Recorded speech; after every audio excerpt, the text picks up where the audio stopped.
para kumain sila kanin. Ako lugaw. Hindi kami malipasan kasi babiyahe. Kasi kape lang kami. Kasi kami kape lang. Hindi na kami nag-alis. Aga ko nagising 6.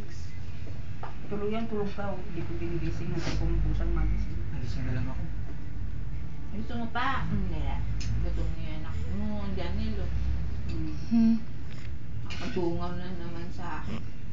Pag sa pagkainan. Ay, maganda nga yun eh. Walang hiya-hiya yun. Saan ka? Nasaan ka?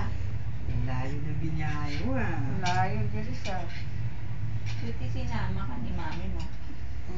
Ang alam ko, dalawa lang kami. Nagulat ako paglabas ko sasama lang. Ba't? Ayos ah.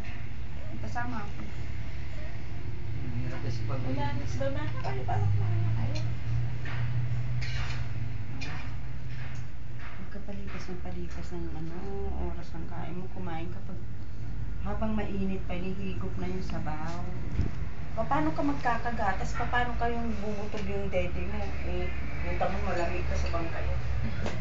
Yan yung kinakain ng... Yan. Ayaw pa nga. Wala ka hapon? Oo, tubig lang namin. Ano naman Kasi yung beef, ano? Kailan daw pwede yan? Naghanap lang daw. Pag nagtanap na. Eating natin. Gutom na. Kaya nga, habang hindi pa dumidede, inuman mo lang. Nakita mo kay Patrick, no? Na maliit pa, di ba? Daming gatas, no? Ay, malunggay. Huwag yung mga maaasim, ha? Pampatuyo yan. Yung puno dito, no? Pwede ka pumitas dyan. Malunggay. Ha?